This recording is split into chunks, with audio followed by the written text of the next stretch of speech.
আর আমার মনে হয়েছিল যে আমি কারোর আন্ডারে চাকরি করবো না। অ্যাকচুয়ালি মায়ের সঙ্গে কনফ্লিক্টের জন্যই কিন্তু আমার কলকাতা চলে আসা। আমি ওর জন্য বাড়ি থেকে পালিয়ে যাই। গাড়ি ভাড়ার পয়সা ছিল না। কোথাও রিহার্সালে যাবো, নাটকের রিহার্সাল ছিল, সেখানে যাওয়ার মতো পয়সা নেই, হেঁটে যেতে হতো। কোনোদিন আমি আজ অব্দি সিগারেট খাই না। কেন? বিকজ অফ মা। আমার ভয় লাগতো মা যদি কোনোদিন আমাকে সিগারেট খেতে দেখে তো মেরে চামড়া তুলে দেবে।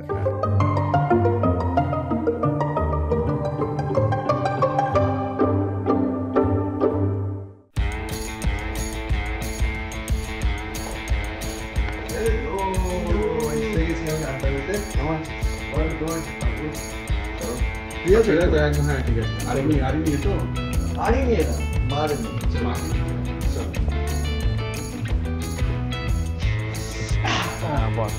হচ্ছে। দেখো তুমি তো জানো, তুমি আমাদের ছবি আরিশ মহড়াতেও এসেছিলে। সো এবার ছবিটা শেষ হয়ে গেছে, 25শে এপ্রিল আমরা রিলিজ করছি সিনেমাটা। আর ভালো দিন, ভালো দিন, কোনো স্পেশাল ডেট না, কিন্তু ভালো অনেক মানে পরীক্ষাটা শেষ হয়ে একটু সেই হিসাবে। আর যেহেতু তুমি জানো যে সিনেমাটা হচ্ছে মা ছেলের গল্প, সো যার জন্য তোমার সাথে দেখা করতে আসা, বিকজ আমরা সবাই জানি যে তুমি তোমার মায়ের সাথে খুবই ক্লোজ। আর তার জন্য আমি চাইবো যে মানে একটু মাদের নিয়ে আমরা কথা বলি, যে মাদের আমাদের জীবনে কি ভূমিকা। যেমন ধরো সেলফ মেড ম্যান, মানে এখন দুটো মাসে সেকেন্ড মাসে পড়ে আসছি, আগে প্রথম মাসে যাই। সো তুমি your a self made man, নিজে খেটে স্ট্রাগল করে নিজের নাম করেছো। সো সেই খাটনিটা তো অন্য কেউ খেতে দেয়নি। তো যেখান থেকে তুমি এসছো সেখানে তোমার স্ট্রাগলে তোমার মায়ের কতটা সাপোর্ট? পুরোটা মায়ের উইদাউট মায়ের সাপোর্ট তো আমি রাজ্য বলে যেতেই পারতাম না। অবভিয়াসলি আমি প্রথমে বলি থ্যাংক ইউ আরি, তাই তো তুমি নাম আরি। সাবজেক্টটা খুব, আমার নামটা তো ভীষণ ক্যাচি প্রথমত, and all my best wishes. Thank you. খুব ভালো হবে। আমি শুনেছি শুটিং এর গল্প ভীষণ ভালো শুটিং হয়েছে, পার্থদা রয়েছে, পার্থদা মাঝে মাঝে সত্যি সত্যি আমার মনে হয় যে আমি আজকে যেখানে মাই মাদার, এবং মাকেই সব থেকে হ্যাপি রাখার জন্যই আমার এই জার্নিটা শুরু হয়েছে। তার জন্যই হয়তো আমি এখানে। আর মায়ের সাপোর্টটা না, মানে আমি তোকে বলে বোঝাতে পারবো না। মায়ের সাপোর্টটা না খুব আন্ডার কারেন্ট ঠিকই, কিন্তু ধরো যে সময় তুমি তুমি ইন্ডাস্ট্রিতে ভেবেছো যে আমি আসবো, সেই সময়টা কিন্তু এরকম ছিল না যে বাবা মারা খুব একটা সাপোর্টিভ থাকতো। জানতো না আমাদের ইন্ডাস্ট্রি সম্পর্কে, আমাদের মতো ফ্যামিলির বাবা মারা খুব একটা জানতো না, বা খুব একটা ভালো ফিল্ড বলে মনে করতো না, বা লোকেরা ভাবতো যে না পড়াশোনা করে না ডাক্তারি করবে বা ইঞ্জিনিয়ারিং করবে, চাকরি করবে, সরকারি চাকরি হলে খুব ভালো। তো সেখানে তুমি যখন ভাবলে যে না আমি ইন্ডাস্ট্রিতে ঢুকবো, তো নিশ্চয়ই আন্টিকেও বলেছো।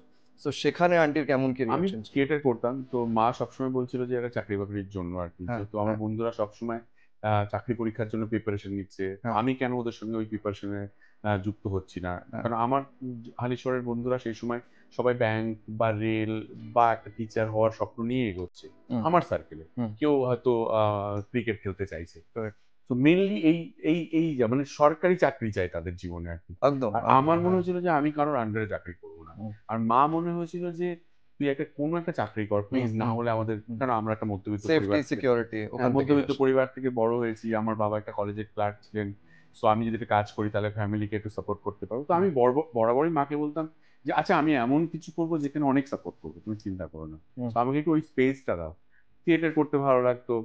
অ্যাকচুয়ালি মায়ের সঙ্গে কনফ্লিক্টের জন্যই কিন্তু আমার কলকাতা চলে আসা, যে মাকে রোজ আমি উত্তর দিতে পারছি না আজকে কি হলো, তাহলে কালকে কি হবে, আজকে রবিবার ওরা সবাই পরীক্ষা দিতে যাচ্ছে, তুই কেন যাচ্ছিস? আমি ওর জন্য বাড়ি থেকে পালিয়ে যাই, যে কলকাতা চলে আসি, যে আমাকে রোজ উত্তর দিতে হবে না।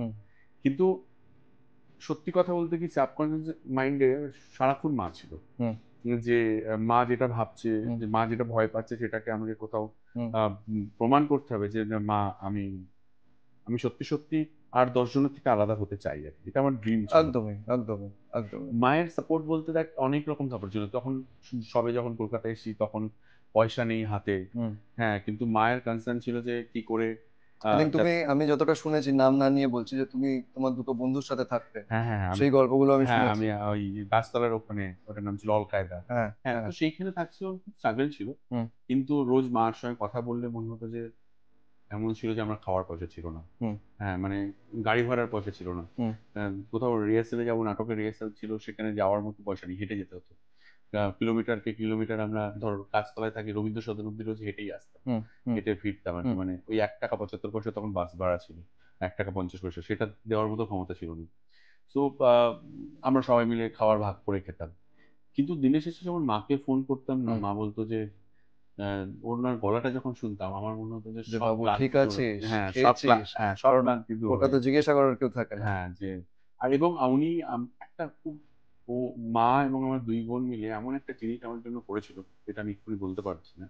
যে এমন একটা জিনিস করেছিল যেটার জন্য হয়তো আমি আজকে এখানে, যে সত্যি সত্যি পকেট মানি বা গাড়ি ভাড়া দেওয়ার জন্য ওরা একটা চাকরি করেছিল।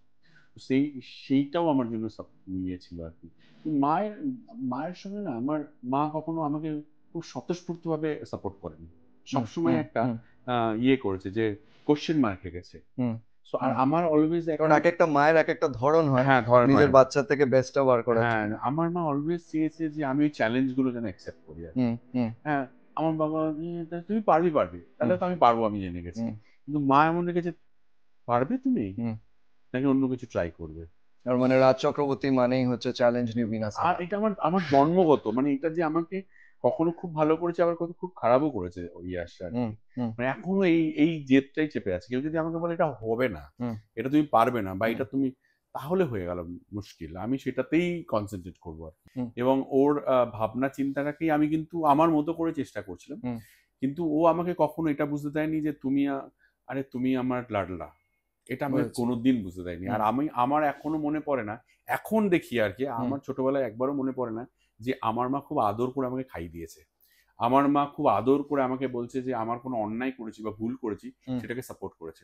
হুম, বাইরে ঝগড়া অশান্তি হয়েছে, মারামারি হয়েছে, আমি হুম। মার খেয়েছি, বাড়ি ফিরেছি, আমাকে দুম মেরেছে, যাও বাড়ি যাও, মেরে আসো, না হলে হ্যাঁ, মানে হ্যাঁ। এরকম ছিলেন মার আর কি। খেয়ে আসবে না। ভীষণ আমার মা একটু ভীষণ, কি বলবো, উনিও তো একজন এমন মানে মানুষ, যে ধর বাবা একটা কলেজে চাকরি করে, হুম, সো উনি যে পয়সাটা নিয়ে এসেছে সেটা নিয়ে পুরো সংসার চালানো, হুম, 3টে বাচ্চা মানুষ করা, তার সঙ্গে সবকিছু, হুম। সেটা মা না থাকলে হতো না। আর মা ওইটা খুব শক্ত, মারা পারে এটা শক্ত একদম, হাতে, ও একদমই, জানে কখন একদমই। শক্ত হতে হবে আর কখন নরম হতে হবে আর কি। তো আমাকে খুব শাসনের মধ্যে রেখেছিল।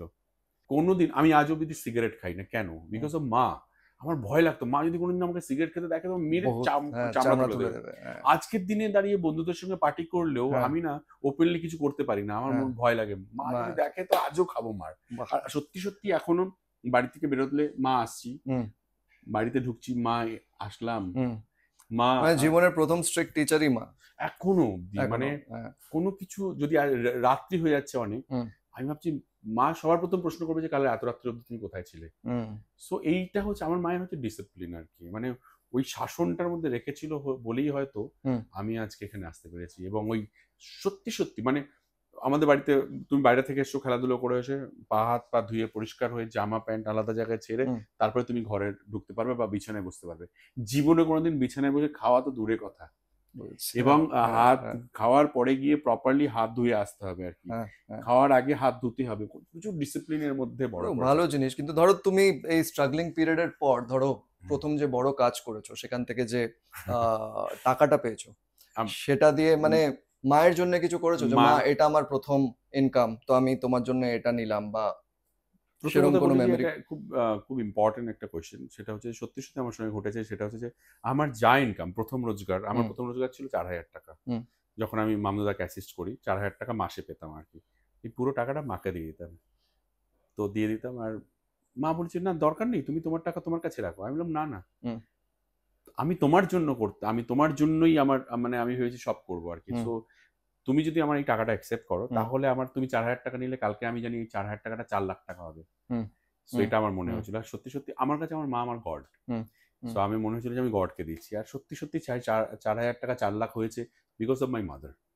আমার একদিন মনে আছে যে মা একদিন হঠাৎ করে রাত্রেবেলা বাড়ি গেছি, তো মা বলছে যে তুই কালকে জানিস তো ওখানে একটা বাড়ি দেখতে গেছিলাম, কি সুন্দর, ওখানে পুকুর আছে, কি সুন্দর ওই জমিটা রে। হুম, আমি জাস্ট কিছু বলিনি, পরের দিন গিয়ে জিজ্ঞাসা করলাম কোনটায় মা কালকে এসেছিল দেখতে এখানে নাকি। তো আমি দেখলাম ওই জায়গাটা সত্যি একটা পুকুর রয়েছে, একটা ছোট্ট বাড়ি রয়েছে।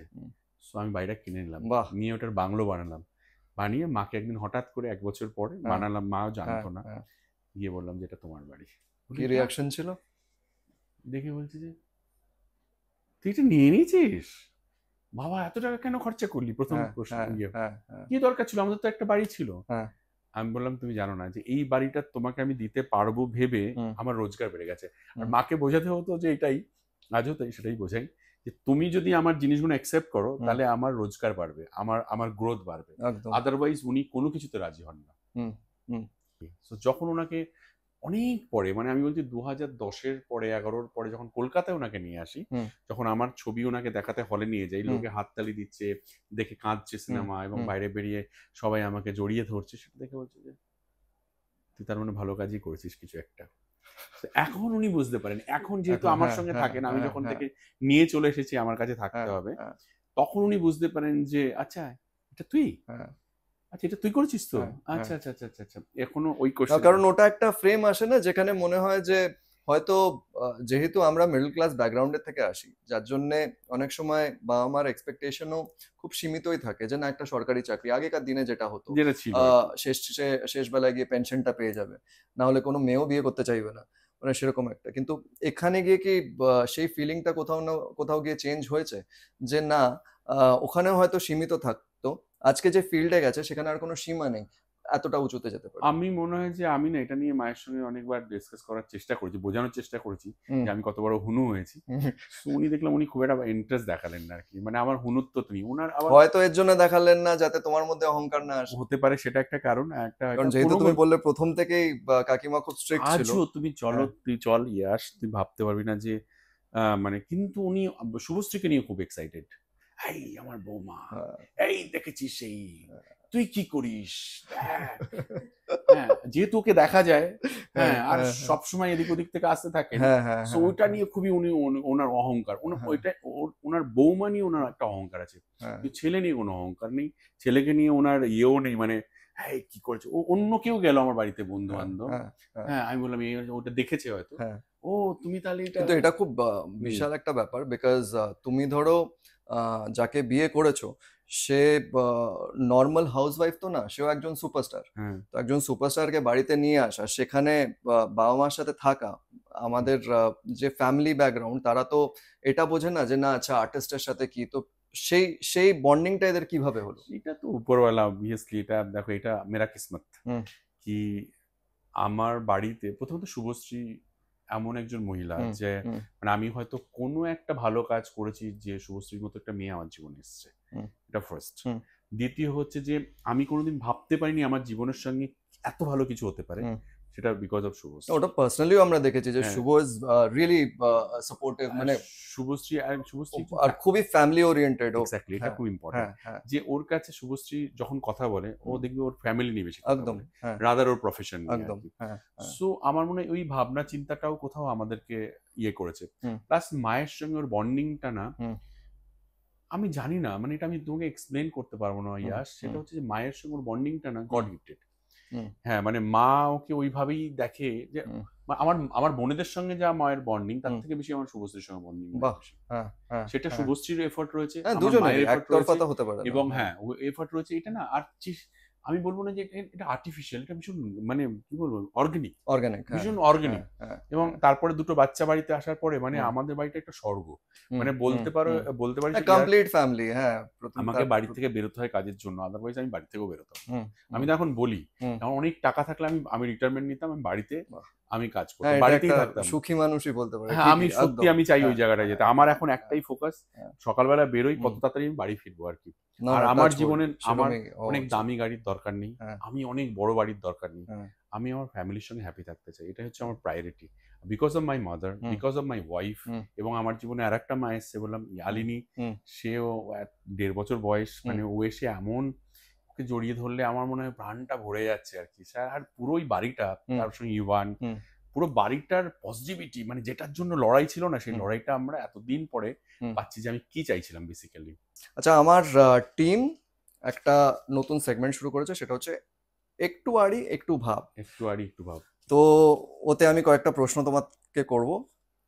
সেটার মধ্যে হচ্ছে যে কাকিমার সাথে তোমার কখনো আড়ি আর ভাব হয়েছে? বহুবার হয়েছে। কাকিমার সঙ্গে সব থেকে আমার জীবনের আড়িও হয়েছে, ভাবও হয়েছে। মানে সেখানে কি ঝগড়া করেছো? আমি ঝগড়া করেছি ছেলে হিসেবে, আমি হ্যাঁ। বোঝাতে চেয়েছি যে আমি সব জানি, তুমি কেন বুঝতে হ্যাঁ, পারছো না। হ্যাঁ। মা বলছে যে তুমি ছোট ছোটর মতোই থাকো। সো ন্যাচারালি সেলফ ইগোতে হার্ট করে দেয়, আর হুম। মাই পারে এটা করতে। ঠিক। তুমি ন্যাচারালি বুঝতে পারছো যে মায়ের সঙ্গে সবথেকে বেশি ঝগড়া হয়েছে। এরকম হয়েছে মায়ের সঙ্গে আমি 7-8 মাস কথাই বলিনি আর কি। মা পাত্তাই দেয়নি 7 মাস কথা বলতে, বলনি কি হয়েছে। হ্যাঁ, মানে তুমি কি ওই তো মায়ের তারপরে প্রথম কে গেছে, তুমি গেছো না আন্টি?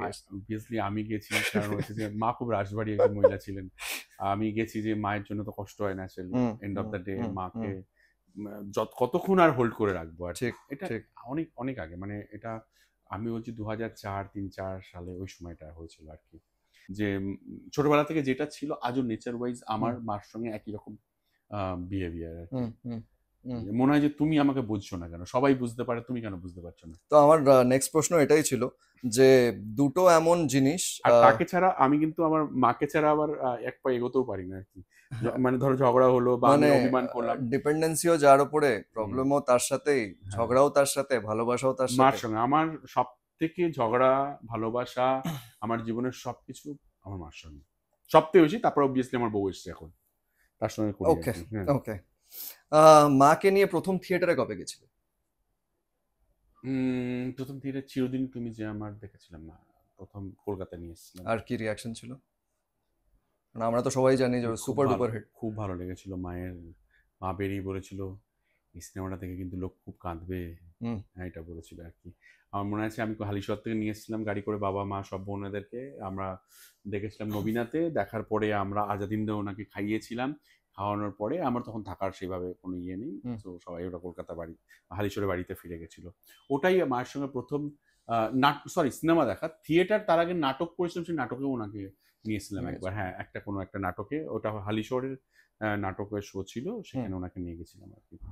ওনার ভালো লেগেছিল আর কি, বাট ওই প্রকাশটা উনি কম করেছিলেন আর কি। বুঝেছি। আমার মনে ছিল উনি দেখে আচ্ছা আমার ছেলে করেছে ভালো, শোনা, কিন্তু উনি সেটা করেননি। হ্যাঁ ঠিক আছে, ভালো হয়েছে। মানে তুমি এক্সপেক্ট করেছিলে, যেহেতু তুমি তখন কমার্শিয়াল ছবি করতে, তুমি কমার্শিয়াল রিয়াকশন এক্সপেক্ট করেছিলে, তুমি আরবান রিয়াকশন পেয়েছিলে। আরবান একদমই, আরবান রিয়াকশন দেখে আমি কমার্শিয়াল রিয়াকশন হলে খুব ভালো হতো। বুঝেছি।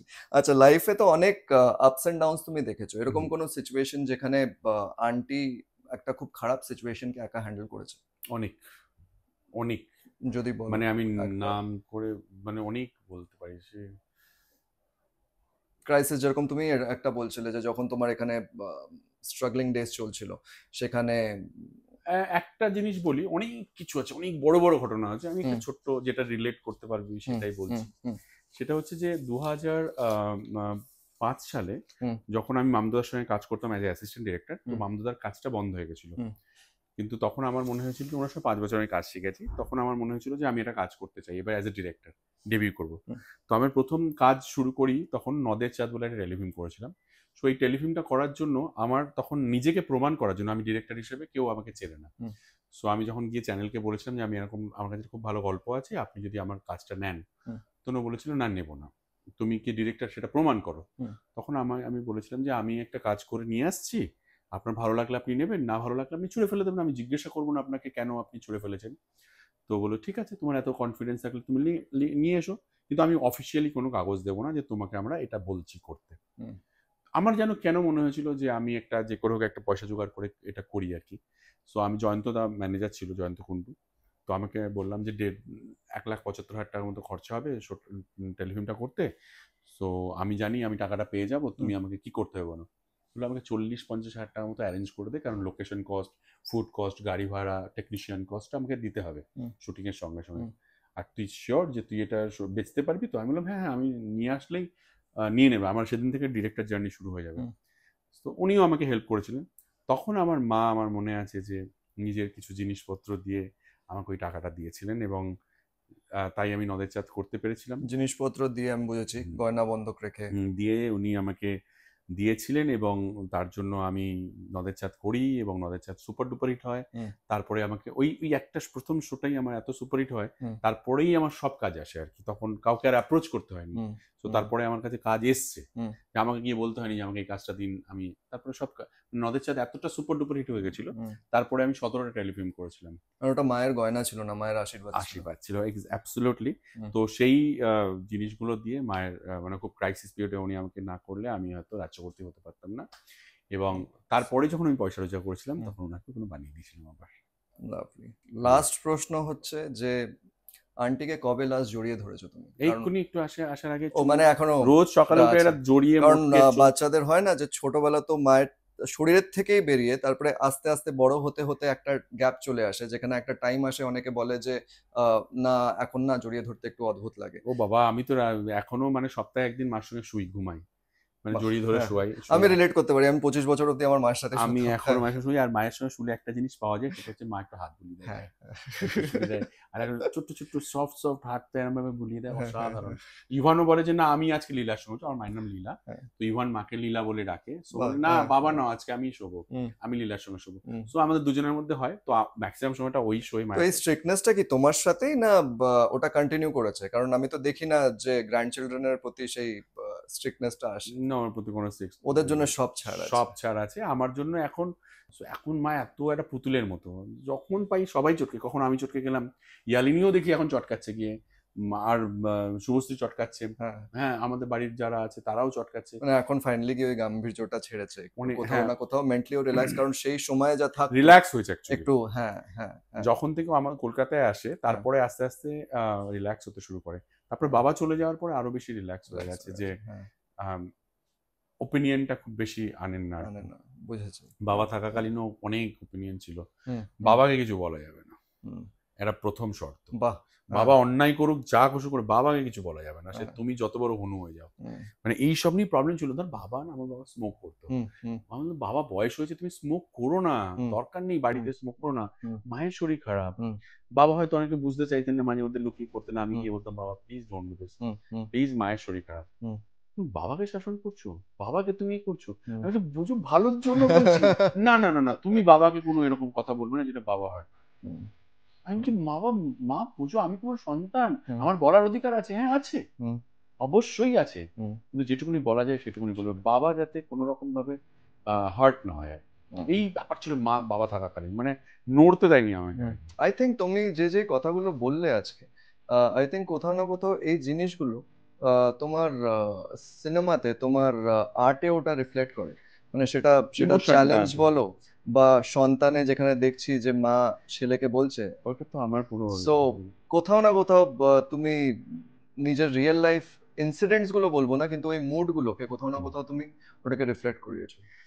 হ্যাঁ, আমার সিনেমাতে আমি যাই করি, যদি ছোট বড় যা ক্যারেক্টার থাকুক, সেগুলো আমার প্রত্যেকটা মানুষকে আমি দেখেছি আর কি, চিনি বলেই আমি হয়তো পোর্ট্রে করলে বা সেগুলোকে আনলে মানুষ বিলিভ করে যে এটা সত্যি আছে এখানে। এত জার্নি, ট্রেনে আসা, থিয়েটার করা, এত মানুষের সঙ্গে মেশা, এত বছরের একটা জার্নি, এবং অলওয়েজ ইয়াস আমি ইমোশনালি মিশেছি মানুষের সঙ্গে। আর আমার সারা জীবনের একটা ফান্ডা হচ্ছে যে আমি তোমার ভালো না করতে পারি, আমি তোমার ক্ষতি করবো না, আমি স্বপ্নেও কারোর ক্ষতির কথা ভাবি না। সো আমার কাছে ওটা ইম্পর্টেন্ট, এবং আমাকে কেউ কোনোদিন কোথাও আটকে রাখতে পারবে না আর কি।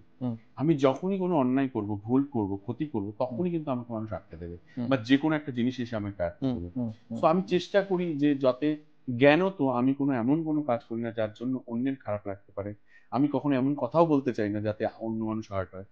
আমার জগৎ আমি আমার মতো করে সাজিয়ে নিয়েছি, সেখানে আমার মা হচ্ছে গড, আমার বউ হচ্ছে কি বলবো, আমার সব থেকে, আমার বাচ্চার থেকেও বেশি ইম্পর্টেন্ট আমার কাছে আমার বউ, অবভিয়াসলি। সো এন্ড অবভিয়াসলি আমার পরিবার। লাভলি, থ্যাংক ইউ রাজদা। আর তার সাথে একবার তুমি প্লিজ বলে দাও যে 25শে এপ্রিল আরই আসছে, মা ছেলের গল্প, আর এবারে আমরা চাইছি যে জুটিটা যাতে মা ছেলে হয় বা মা মেয়ে হয়, সেরকম টাইপের। 25শে এপ্রিল আরই আসছে। আরই হচ্ছে একটা সিনেমা, আরই মানে হচ্ছে আরি, মানে বোঝাই যাচ্ছে এই সন্তান মানেছিলাম বাবার ছেলের, এখানে কি মার ছেলের হবে না, মার ছেলে হতে পারে, সেটা অবভিয়াসলি পরিবারের গল্প, এবং মা ছেলে যখন, যেখানে তার মধ্যে ইমোশন অনেক বেশি থাকবে। আই এম শিওর যে প্লিজ ইয়াশ, নুসরাত এরা রয়েছে আমার খুব পছন্দের মানুষ, পছন্দের আর্টিস্ট, আপনাদের পছন্দের আর্টিস্ট, আপনারা প্লিজ হলে গিয়ে আড়ি দেখুন। আর অবশ্যই মাকে মৌসুমী চ্যাটার্জি। মৌসুমী চ্যাটার্জি আছে, ওয়ান অফ মাই ফেভারিট, আমাদের সবার ফেভারিট অ্যাক্ট্রেস মৌসুমীদি রয়েছেন। মৌসুমী চ্যাটার্জি লিজেন্ডারি। সো আপনারা হলে গিয়ে আড়ি দেখবেন, অবশ্যই মাকে নিয়ে আড়ি দেখবেন, তারপরে দেখবেন যে আড়ি হয় কিনা আদৌ। আরই হয় না ভাব। হ্যাঁ, আড়ি হয় না ভাব।